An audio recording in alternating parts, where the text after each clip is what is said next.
Hallelujah. खुदावन का शुक्र, उसका धन्यवाद करते हैं कि एक बार फिर खुदावन ने ये मुझे अवसर दिया है कि मैं आपके साथ उसके वचन में से, उसके कलाम में से शेयर कर सकूं। और हम खुदावन का धन्यवाद करते हैं कि खुदावंत हमसे बात करता है इन दिनों में, और वो चाहता है कि हम जो उसके परिवार के लोग हैं, जब खुदावंत किसी को कुछ बताता है, जब कोई रेवलेशन देता है, तो हम उसको एक दूसरे के साथ शेयर करके हम इस ब्लेसिंग को बांट सकें। और इन दिनों में प्रार्थना में जब मैं था तो खुदावन ने एक टॉपिक के बारे में मुझे बताया, जो है जनरेशनल कर्सिस के बारे में, जो श्राप हमारी ज़िंदगियों में होते हैं। और कई तरह के श्राप हैं जो हमारी ज़िंदगियों में हैं, जो इस दुनिया में पाए जाते हैं।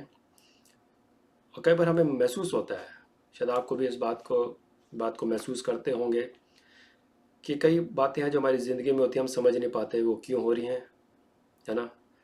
असफलता हमारे जीवन में होती है, कई गलत बातें हमारे जीवन में होती हैं जो हम नहीं चाहते कि हमारे जीवन में हो। कई तरह के एडिक्शन होते हैं, कई तरह की गलत आदतें, गलत बातें, बीमारियां, परेशानियां, गरीबी, ये सब हमारी ज़िंदगियों में बना रहता है और हम नहीं जानते ये सब क्या है। तो इसके बारे में मैं आपको बताना चाहता हूँ खुदा के कलाम में से कि ये वो सब शराब हैं जो हमारी ज़िंदगियों में आ गए हैं, जो इस दुनिया में पाए जाते हैं, जिसकी वजह से हम लोग परेशान हैं। लेकिन हम अपने खुदावंद का शुक्र करते हैं, यीशु मसीह का, जो कि इस दुनिया में आया और यीशु ने अपने लहू को बहाया, ना ही सिर्फ हमारे गुनाहों को धो डालने के लिए, हमारी ज़िंदगियों को साफ़ सुथरा करने के लिए, बल्कि हर एक उस श्राप से हमें मुक्त करने के लिए, आज़ाद करने के लिए, जो हमारी ब्लेसिंग को रोकते हैं। मैं आपके सामने एक वचन पढ़ना मांगता हूँ, the book of Galatians chapter 3 verse 13। The book of Galatians chapter 3 verse 13। यहाँ पे कुछ ऐसा लिखा है, Christ redeemed us from the curse of the law by becoming a curse for us. For it is written, cursed is everyone who is hung on a pole. और ये इस बात पे जरा ध्यान दीजिएगा, who hung on a pole. Cursed is everyone who hangs on a tree. कहीं पे ट्रांसलेशन में ऐसा लिखा है। यहीं पे यीशु मसीह को जाने की क्यों आवश्यकता पड़ी, to go to the cross. हम अक्सर लोगों से पूछते हैं कि यीशु मसीह ने अपने लहू को कहाँ बहाया। लोगों को ये बताया गया है कि ऑन द क्रॉस, क्रूस पर यीशु मसीह ने अपने लहू को बहाया।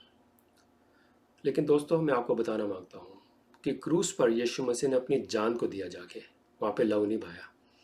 लहू तो उनका पहले से ही बहना शुरू हो गया था, और उसके बारे में मैं आगे भी आपको बताऊंगा, जिक्र करूंगा कि वो 7 जगहें, 7 places Jesus shed his blood. वो 7 जगह हैं दोस्तों, जहाँ पे यीशु मसीह ने अपने लहू को बहाया।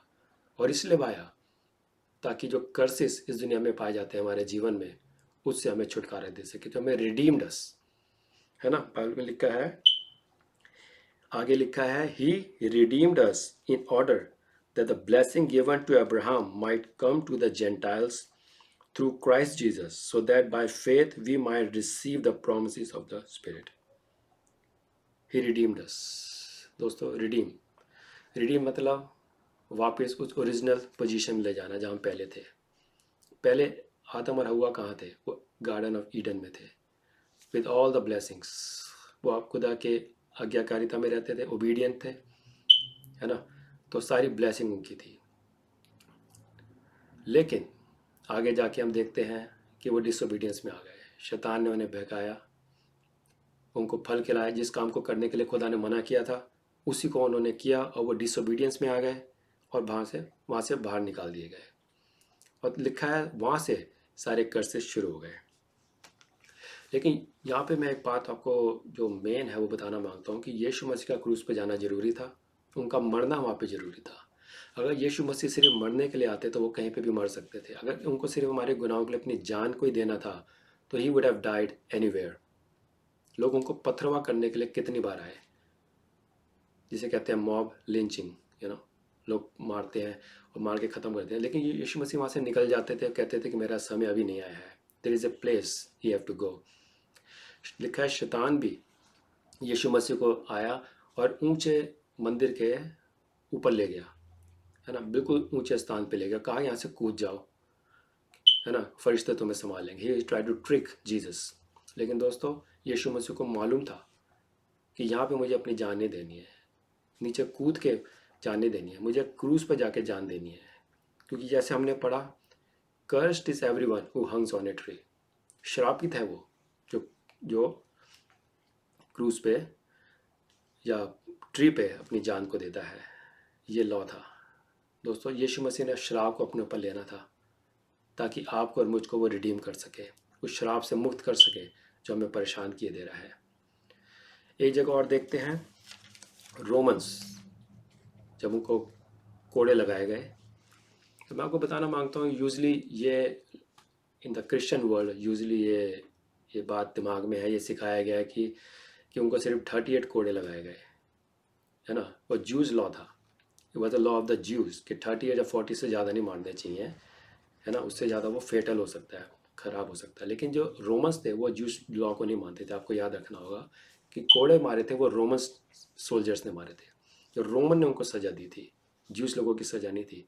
और जो रोमन्स थे वो इन जूस लॉज को नहीं मानते थे, वो खुदावंद को नहीं मानते थे। तो उन्होंने कहीं पर भी नहीं लिखा कि 30 कोड़े मारे गए, 40 कोड़े मारे गए। यीशु मसीह को उससे ज़्यादा मारा गया। लिखा है क्योंकि इतना मारा गया कि ऑर्गन्स तक नज़र आते थे यीशु मसीह के। ये 40 कोड़ों में नहीं हो सकता, इससे ज़्यादा ही थे, खूब मारा उन्होंने, मोर देन 40। और लिखा है Yeshu Masih almost died over there, you know. Yeshu Masih वहाँ पे मर सकते थे, but he did not, because he knows. Yeshu Masih जानते थे कि उनको क्रूज पे जाना जरूरी है। ना ही सिर्फ वो हमारे लहू बहा के हमारे गुनाहों को धो डालना मांगते थे, बल्कि एवरी कर्स को भी उनको ब्रेक करना जरूरी था मेरे दोस्तों, ताकि आप और मैं उस ब्लेसिंग को एंजॉय कर सकें जो उसके किंगडम की ब्लेसिंग है, जो अब्राहम से हमारी ज़िंदगी में पास ऑन होती है। दोस्तों यीशु मसीह का क्रूस पे जाना जरूरी था। He have to die on the cross to break every curse out of your life and out of my life. एक आगे मैं एक और आपसे जिक्र करना मांगता हूँ, जेनेसिस के बारे में, जहाँ पे लिखा है कि कर्स आया कैसे इंसान के जीवन में और इस दुनिया में। अब मैं आपके सामने पढ़ना मांगता हूँ genesis 3:17। You have to go all the way back. Genesis chapter 3 verse 17.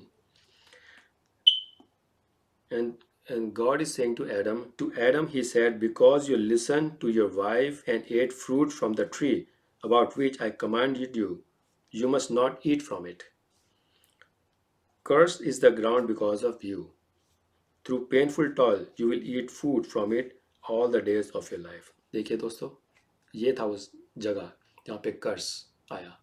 खुदा ने कर्स नहीं किया, बल्कि इंसान ने खुद ही कर्स को अपनी ज़िंदगी में ले लिया। डिसोबीडियंस के साथ कर्स जुड़ा हुआ है मेरे दोस्तों। When we are not listening to God, जब खुदावन ने आपसे मेरे से कुछ कहा करने को और आप उसको नहीं करते हैं, या कुछ नहीं करने को कहा है उसको हम कर बैठते हैं, तो कर्स हमारी ज़िंदगी में एंटर होने का रास्ता खोज लेता है मेरे दोस्तों। खुदावन तो ब्लेसिंग देना मांगता है, लेकिन हम अपने गलत डिसीजंस के द्वारा से, खुदा की ना सुनने के द्वारा से, डिसोबीडियंस के द्वारा से कर्स को अपनी ज़िंदगी में हम इनविटेशन देते हैं कि वो आए और हमें परेशान करे। और जब कर्स आता है मेरे दोस्तों, जब हमारी ज़िंदगियाँ कर्स्ड होती हैं तो ब्लेसिंग आ नहीं पाती, कर्स उसको ओवरटेक कर लेता है मेरे दोस्तों। और इसलिए आज शायद हम बहुत से लोग परेशान हैं कि why there is no blessing in their life. वो सब कुछ तो कर रहे होते हैं, उनको लग रहा होता है कि they are doing everything right, but still there is no progress in the life. हमें अपनी ज़िंदगी को जांचने की ज़रूरत है दोस्तों, कि कहीं डिसोबीडियंस तो हमारी ज़िंदगी में नहीं है, कहीं डिसोबीडियंस या कि हम किसी बात में हम पीछे तो नहीं हट रहे हैं, या कोई ऐसी बात तो हम नहीं कर रहे हैं जिसके लिए खुदा ने करने को मना किया है, या कोई ऐसी बात हम नहीं कर रहे हैं जिसको खुदा ने कहा है कि करो और हम नहीं कर रहे हैं, है ना मेरे दोस्तों। हमें दोनों तरफ से अपनी ज़िंदगी को जांचना है। अगर किसी चीज़ को खुदा ने करने को कहा है तो उसको करें, और किसी चीज़ को खुदा ने नहीं करने को कहा है तो उसको ना करें, तो आपकी ज़िंदगी ब्लेस्ड है। खुदावंद खुश होता है अपने उन बच्चों से जो ओबीडिएंट रहते हैं और खुदावंद की सुनते हैं। जबकि खुदावन एक बात और बताता है दोस्तों, मैं एक और आपके साथ शेयर करना मांगता हूँ, जो कि मिलेगी in the book of Deuteronomy chapter 11 verse 26। इसमें मैं दिखाना मांगता हूँ मेरे दोस्तों कि हमारे बाप का, हमारे खुदावन का दिल क्या है, वो क्या चाहता है दिल से। उसके दिल में आपके लिए और मेरे लिए कितना प्यार है, और उसने बेस्ट आपके लिए और मेरे लिए रखा है। डिसीजन उसने आपके हाथ में दिया है, हमारे हाथ में दिया है ना। हम क्या क्या लाइफ में डिसीजन लेते हैं, उसके हिसाब से हमारी ज़िंदगियों में क्या क्या आता है। मैं आपके सामने पढ़ना मांगता हूँ Deuteronomy chapter 11 verse 26।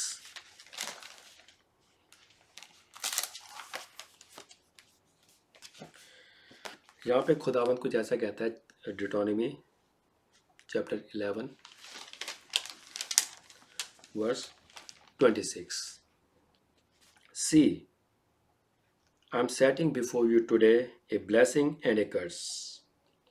The blessing if you obey the commandments of the Lord your God that I am giving you today.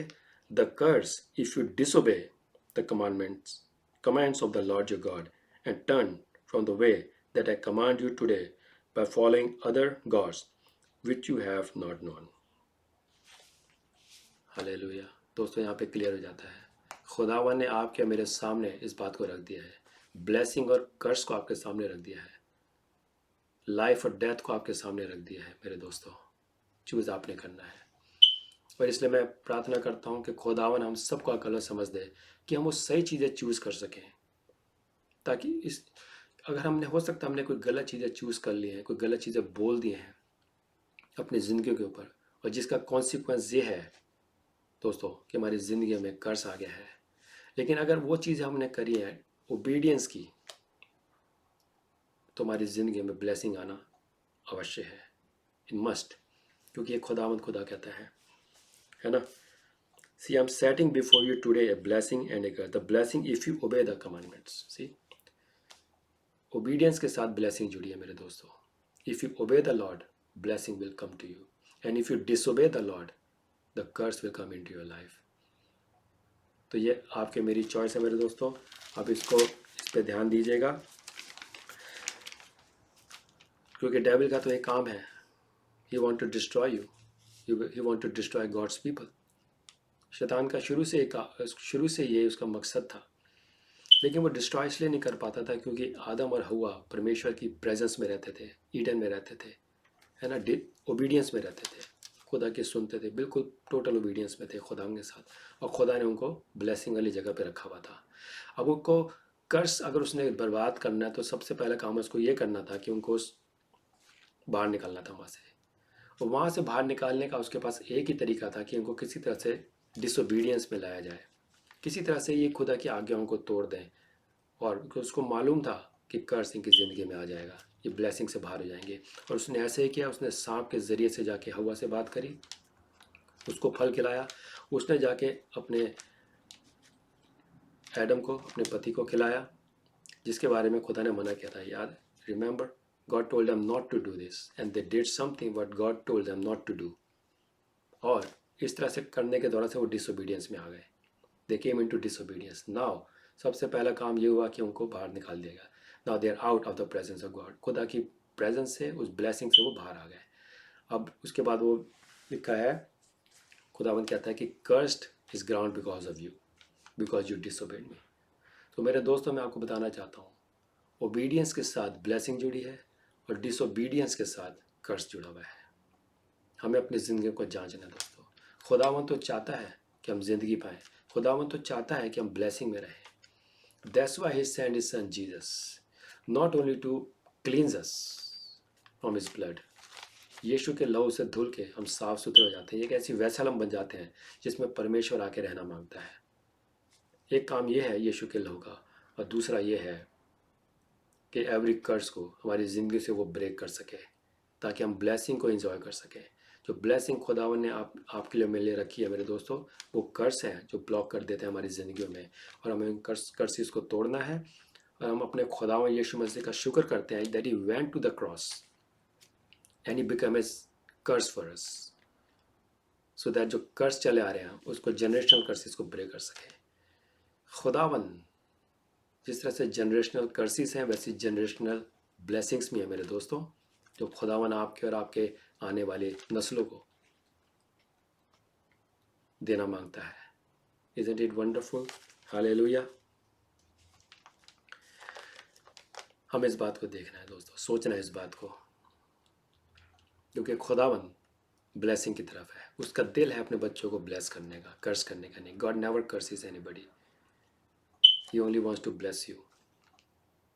Curse disobedience की वजह से हम अपनी ज़िंदगी में खुद ले आते हैं और डेविल उसके थ्रू काम करता है, और आपकी ज़िंदगी में वो हर तरह की परेशानियों को, हर तरह के टेंशन को, डिप्रेशन को, बीमारियों को, गरीबी को, है ना, हर तरह के गंदे कामों को, शरीर की बातों को वो लेके आ जाता है ना। और इस कर्ज को खुदावन नहीं चाहता कि आपके मेरे जीवन में रहे मेरे दोस्तों, बिकॉज बाप का जो दिल है वो ये है कि आप ब्लेसिंग में जिए। He wants to bless you, and he has already blessed us with all the gifts, all the blessing in heavenly places. और खुदावन अपनी बादशाहत को आपके और मेरे जीवन में देखना मांगता है। वो चाहता है कि हम उसको एक्सपीरियंस करें यहाँ पे रहते हुए। Yes, God's blessing is for us while we are on this earth, कि हम उस आसमानी ब्लेसिंग्स को यहाँ पे रहते हुए एंजॉय कर सकें, है ना। एवरी कर्स को ब्रेक करना लेकिन ज़रूरी है मेरे दोस्तों।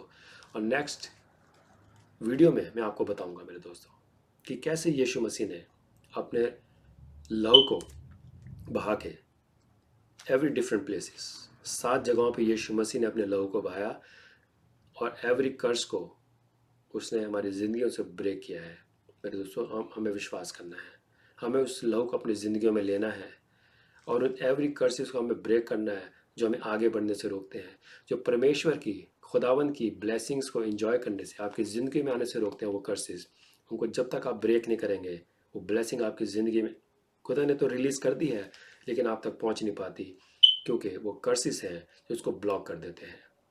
लेकिन हम अपने खुदावन का धन्यवाद करते हैं कि उसने ऐसा इंतज़ाम किया है।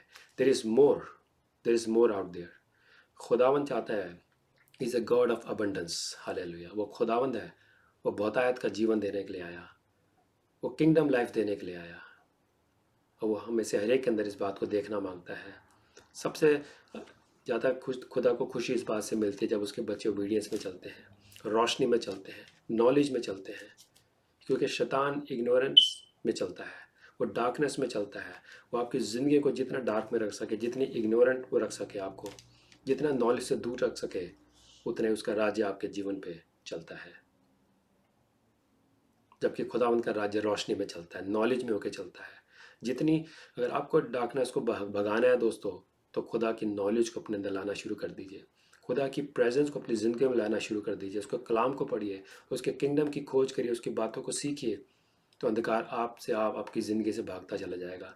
जैसे जैसे नॉलेज आती चली जाएगी वैसे वैसे kingdom of darkness, the kingdom of ignorance आपकी ज़िंदगियों से भागता हुआ नजर आएगा, और एवरी ब्लेसिंग आपकी और मेरी हो सकती है मेरे दोस्तों। बी होली चाहता है खुदावन कि हम पवित्र जीवन जिएं और एक आज्ञाकारी जीवन जिएं, ओबीडियंट लाइफ। तो ब्लेसिंग आपकी और मेरी है। खुदावन आपको बड़ी बरकत दे इस वचन के द्वारा से। जिस तरह उसने मुझे आशीष दी है, मैं चाहता हूँ कि आशीष आपके जीवन में भी आए, और आप और आपका परिवार खुदावन की जान पहचान में, उसकी नॉलेज में, उसके प्यार में और ओबीडियंट होने में आगे बढ़ते चले जाए। खुदावन आप सबको बड़ी बरकत दे। नेक्स्ट टाइम मैं आपके साथ शेयर करूँगा the 7 places Jesus shed his blood. खुदावन आपको बड़ी बरकत दे। शालोम।